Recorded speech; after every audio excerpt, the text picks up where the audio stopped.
The topic of my presentation today is, the title is given by Tapan Mishra Prabhu, but the presentation is given by myself.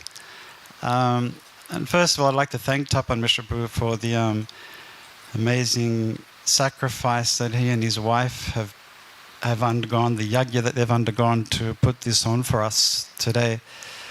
Because I know he hasn't, I told him just before I came to speak that I haven't eaten and I need something to eat to get a little bit of energy, and he shared with me that he also didn't have anything to eat this morning or drink. So I know it's a great austerity to put on such an event as this. So thank you very much, Tapan Mishra Prabhu and his good wife, Indira Mataji. Yeah, big round of applause for them. Thank you. HITS is an acronym, and we're in the business of education who just love acronyms. And you can sit in an educational meeting with educators, and if you're an outsider, a board member or something, we could be speaking for half an hour and you wouldn't understand a word we said, because it's like a completely different language. This is an acronym that was developed by educators in Victoria, Australia, and it was based on the research of John Hattie, who I'm going to be presenting today in this presentation. I'm going to be sharing that research with you. It stands for High Impact Teaching Strategies. And these high impact teaching strategies have come about through a massive research program, which I'll introduce. But first of all, before I introduce that, I wanted to make a small contribution to our discussion and debate on philosophy of education, and I'll just spend a couple of minutes with my thoughts on that. I know many devotees have presented over the years, and in this particular symposium, Gaura Krishna Prabhu, Yadananda Maharaj last year, Hanumat Prashek Swami, Rasa Mandala Prabhu for sure, and Urmila Mataji have all presented and have all given us lots to think about in terms of philosophy, or what Rasa Mandala Prabhu prefers to call philosophies of education. And recently I had the realization while reading the 10th canto of the Srimad Bhagavatam that Krishna has given us a framework for a philosophy of education in the pastime of the Govardhana Lila, and I wanted to share that with you today. Krishna, as we know, after the chapter of the wives of the proud Vedic Brahmanas who were blessed by Krishna, Krishna comes back to Nanda Maharaj's house, and he's preparing for a big yajna, and he's confused. He asks Nanda Maharaj, what's happening here? What's the commotion? And in this verse, he uses 4 questions. And the 4 questions that Krishna presents to his father, Nanda Maharaj, are 4 framing questions that we can use for developing a philosophy of education, if we answer these questions. So Krishna very humbly requests his father, Katyatam me pitaha koyam. What is all this commotion? Koyam sambramo va upagataha. What's happening here? What's happening? What's all the flurry of what's all this commotion here going on? And then he asks 3 questions. First one is kim palam. What is the purpose? What is the purpose of your activity here? What is going to happen here? What's the goal? Kim palam. And then he asks, for who is this yajna, or all this commotion? Who is the beneficiary of this? He asks. That's the kasyo va vodeshaha. For who is the benefit of it? And the last question he asks, and that is the question that is going to lead in today's presentation, is kenavas yadite makaha. What is this? What are the means by which you will achieve the goal of this sacrifice?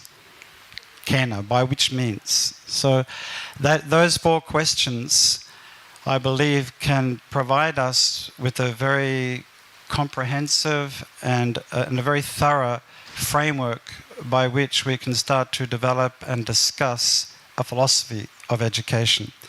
And when, in terms of one comment in terms of philosophy education, I'd like to share with you, and Rasa Mandala Prabhu and others have coined the phrase philosophies. And I think moral philosophies comes down the track in terms of by which methods. Methods may vary drastically from different places and different times, Desha Kalapatra. But I think the very underlying philosophies of the value system, the beliefs, I think they'll have to become very unified, and the diversity will come in terms of the methodology, which I'm about to present today. So the research where the hits comes from, the high impact teaching strategies, is from a professor from New Zealand who is now residing in Australia, and he's the head of a research department or faculty at the Department of Education at the University of Melbourne. And he conducted a survey, a massive research over a long period of time. And that research has been used by educators over the last decade to justify many, many different forms of interventions, academic interventions, and in classrooms, universities and colleges around the world. This is the scope of the research. He did what he calls a meta-analysis of over 55,000 research papers that were peer-reviewed research papers. He took 50,000 research papers, over 240 million students, and that number has now increased to something like over 300 million students in the research, so it's a fairly decent sample size, 300 million students. And 150 influences, these are the variables that they looked at. What was the most important variable that would give the biggest bash for your buck, if you like, the biggest, I don't know how you translate that in Chinese, Krishna Premi Mataji, but the biggest influence on your presentation, on the intervention. And that I'm going to look at a few of those influences today. We won't go through 150 of them in 20 minutes, but we'll definitely, I'll share with you a couple of high points from the research. And then I want to use the research, the evidence that has come from that research, to evaluate ISKCON education today, where we stand today in terms of educational implementation in ISKCON. So that's it. That was a 15-year meta-analysis that we're basing our presentation on today. The interesting thing that Hattie found, and it was early on in his research before it was published in a book called Visible Learning. So before he came to the end of his conclusion, he found that almost any intervention that teachers and educators and supervisors of schools and school districts, almost any intervention that they implemented had some effect on student learning, had some effect on student achievement. And that is quite a significant finding, because based upon that realization, or based upon that finding, he decided not to use ground level zero as the benchmark for saying, yes, this is an important intervention, yes, this is a worthwhile intervention, yes, this is effective, a highly effective intervention. So we began to move from, does this intervention have an effect on student learning and achievement, to what is the effect? To what extent does this affect student outcomes and achievement? And he, for that purpose, he came up with a concept called the hinge point. And this is the point where he considered anything over 0.4 in a differential, anything over the 0.4 would be highly effective. And anything below that would be, well, you could achieve that with or without the intervention. Here he's got teacher effects. Any teacher who has qualification and who's got experience in front of a classroom will have some effect on the student's achievement.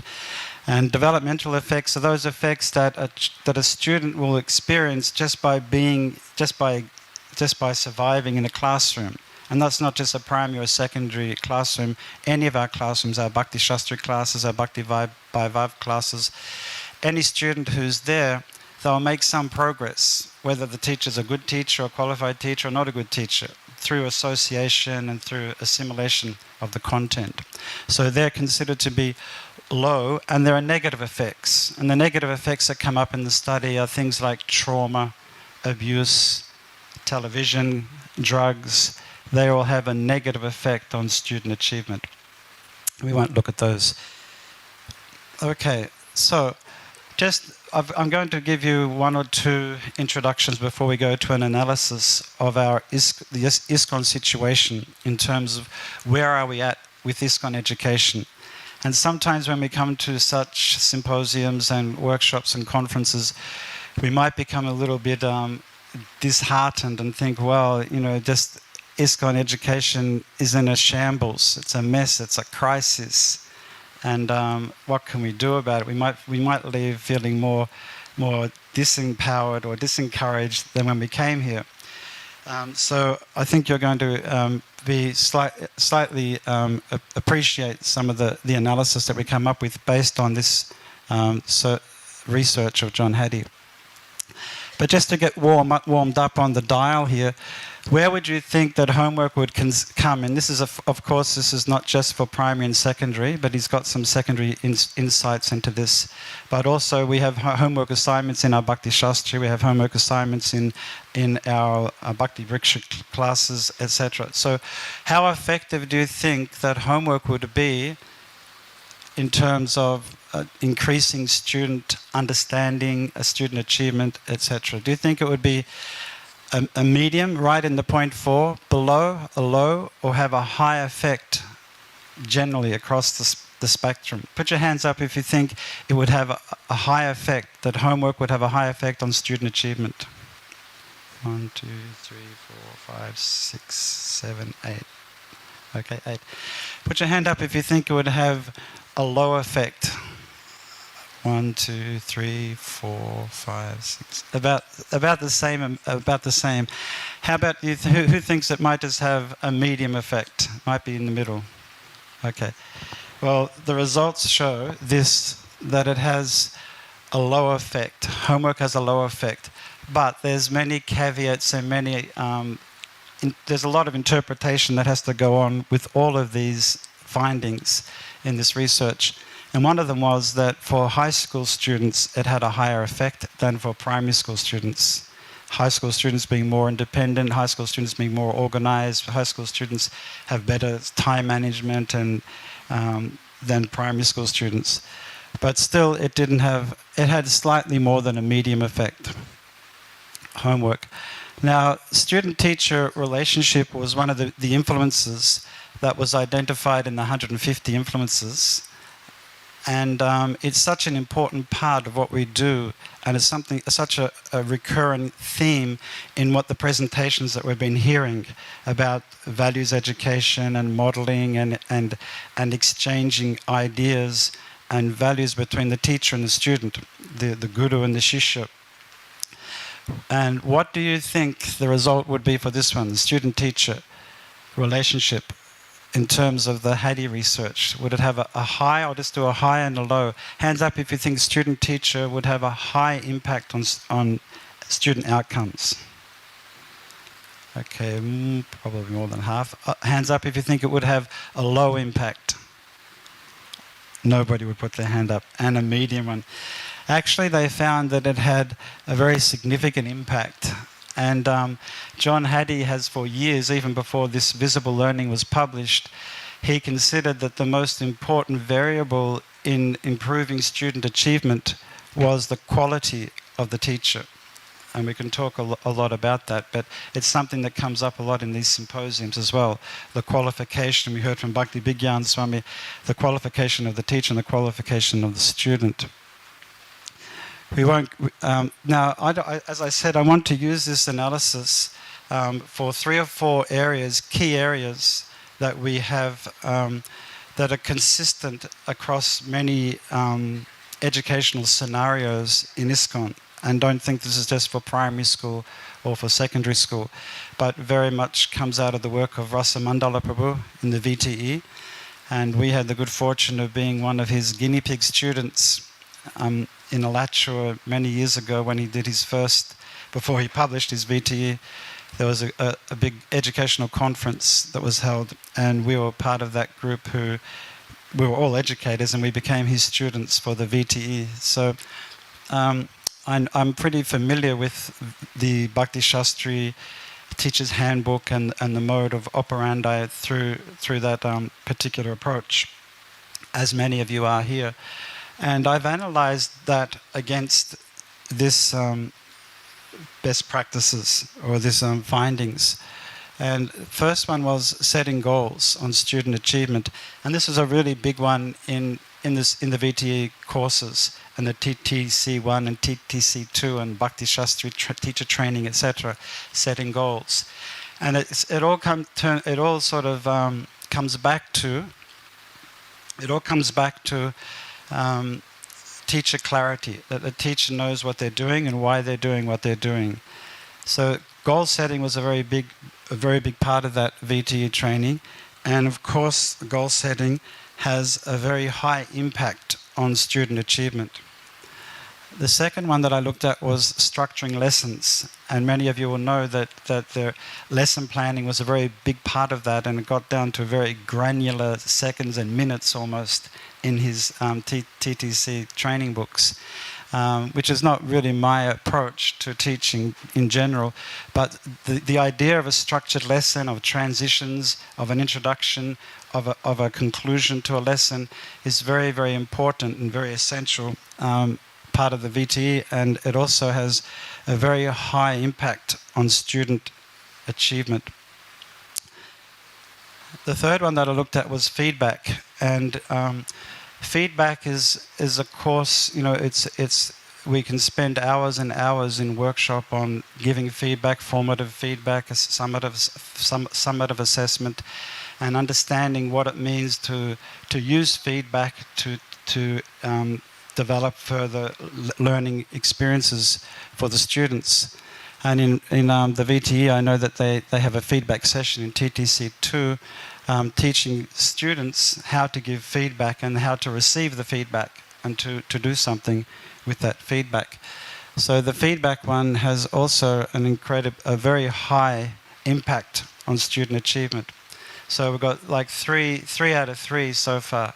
We've got structuring the lessons, goal setting, and feedback, which are very much an important part of the pedagogical consciousness of our ISKCON teachers. So we're not doing too badly. It's not all over. Collaborative learning, I know that's been a very big feature, a very big part of our learning experience. And we heard last night from Sagara Maharaj at the end of yesterday's session how important it is, and how we heard that it was as a reaction or a response to the didactic approach, to the teacher just giving the knowledge, that it was very important to create experiential learning where you do and you modify, and you do, you reflect, you modify, and you do, that kind of approach to lesson planning and to learning experiences. There's a lot to say about collaborative learning also, because it's putting students in a group doesn't mean they're doing collaborative learning.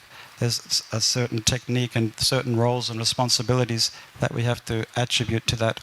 But that also has a fairly high impact. And the last one that I'm going to look at is direct teaching, the didactic method of approach. And I'd like to probably pause here and take a poll for this one. It's the last one in our analysis before I wrap up this presentation. Hands up who thinks that the direct method, a didactic approach to teaching, would have a high impact on student achievement. 8. Okay, 8. Hands up who thinks that it would have a minimal or low impact on student achievement. The didactic method. 1, 2, 3, 4, 5, 6. Yeah, a low impact. Say a minimal or low impact. I was wondering how come Okay. in both the questions we had only 6 or 3 hands raised. Nobody else wants to give their opinion. There. There? They're hedging. Okay, here it is.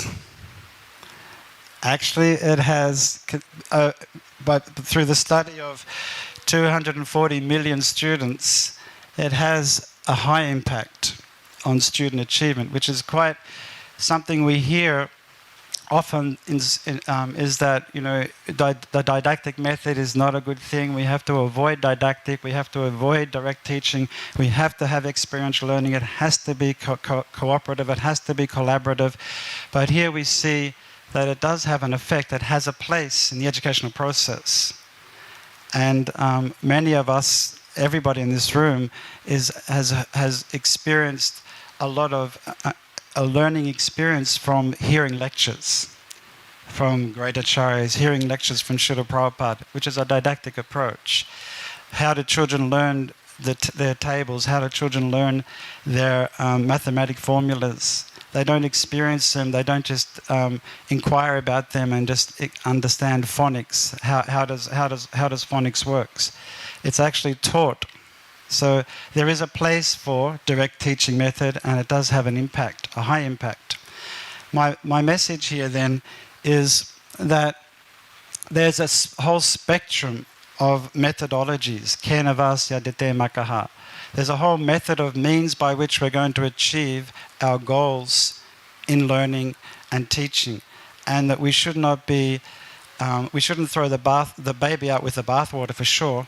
And we should learn to use and move between these different methodologies as tools for time, place, and circumstance. So takeaways quickly.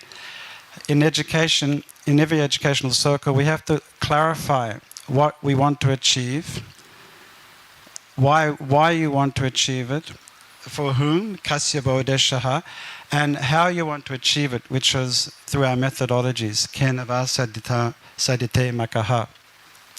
And I finished with another meditation on the Govardhan Lila pastime. And Krishna said to his father, those people who, there's two people in this world, people who know what they're doing and people who don't know what they're doing. Why they're doing something and why they're not doing something. And he says, those vidushaha, those who know what they're doing, kama siddhi syat, they achieve perfection. And yataha, na vidisho bhavet, those who don't know what they're doing, don't achieve perfection. So let's work out what we're doing, why we're doing, who we're doing it for, and execute with confidence. Hare Krishna. Hare Krishna. We'll take some questions. Here, Pancharatna Prabhu. Can you give us any examples of the number 4? You know, the ones that were like the best, you know, the most impact, you know, that he found. Okay, the most impact was like 1.5 or something off the Richter scale, and that was it was a student one where the student it was about their expectation, student expectation, so that they considered they had a very positive self-identity, and they were able to they identified themselves as a learner and somebody who could achieve highly achieve. But the other big ones were around a thing called Piagetian was the second one. It was called Piagetian styles, and that means leveled learning. So understanding the level of the learner. Pretty much what Bhaktivedanta Swami was saying in terms of adult learning, but for children. Understanding where they're at and build on that to go to the next place as kind of the number 2 in Hattie's research. And right down the other end, there was all those kind of the negative ones I mentioned earlier, but ones that weren't so significant were there are a few surprises down that end also. One of them was the theory of multiple intelligence theory. That's been very popular and it's been very much brandied around many workshops in teacher training circles. But it had very little or hardly any effect on student achievement in and of itself, multiple learning theory. Next question, please. Chetan, bro?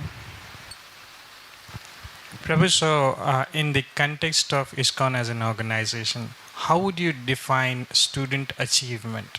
And how would we measure it? Because we're talking in terms of Shastic degrees, so that's one spectrum of it. And the other one is like we're talking about character transformation. So how do we blend in these two? Okay. Very good, relevant question. Thank you, Chetan, bro. And a nice question to follow from Atul Prabhu's presentation and even Nrsimha Prabhu this morning, the three Aussies who have been on the stage today, all from Melbourne Temple. So how would it relate to much more easily done so for the knowledge and skills part of it, as Nrsimha Prabhu mentioned. More difficult, of course, for values. There are taxonomies for evaluating values. And one way that we could do that, and we have done that in schools over the years, is to develop rubrics. Rubrics are a very useful way of establishing scales. So a scale 1, 2, 3, 4. What kind of how much a person has a commitment for or an inclination toward a particular activity or a particular value, and you scale that according to a little to the most and two in between, something like that. So a scaled rubric is a way to do that. But in terms of Bhakti Shastri and attendance, Bhakti Pariksha and etc. for adult education, it would be just based on, and at one point it'd be based on their achievement in terms of their marks on their test papers. But one thing that I was getting at when I asked Atul the question before was who will assess it. It means assessing is sometimes a very subjective thing. And in schools and colleges, we do an activity called moderation. So we have teachers sit down with the same paper, and we ask them to assess this particular paper, the same paper, everybody, and see where they come on the scale. And by doing that, we develop a consistent understanding of what we mean by level 1, level 2, or level 3. So moderation will be a really important part of going forward. Thank you. One last question here.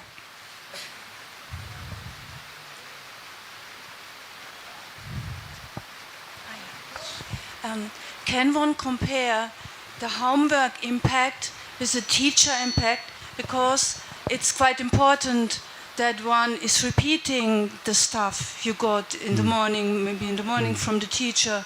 So I was wondering myself, can you? Yeah, you can compare, and one of the definitions that we had of teaching, or that we share with teaching, is that teaching means repetition without boring. So you have to learn how to do the same thing, keep drilling the same thing so that it goes in without boring the student. And homework is very much for, the best use of homework is to repeat and to reinforce the learning in the day. And if it's relevant and if it's connected with the lesson and the student knows why they're doing it, then it has more effect. So it's definitely a connection, a correlation there. That if you give something random for homework, it has no effect because it's not connected with the teaching process.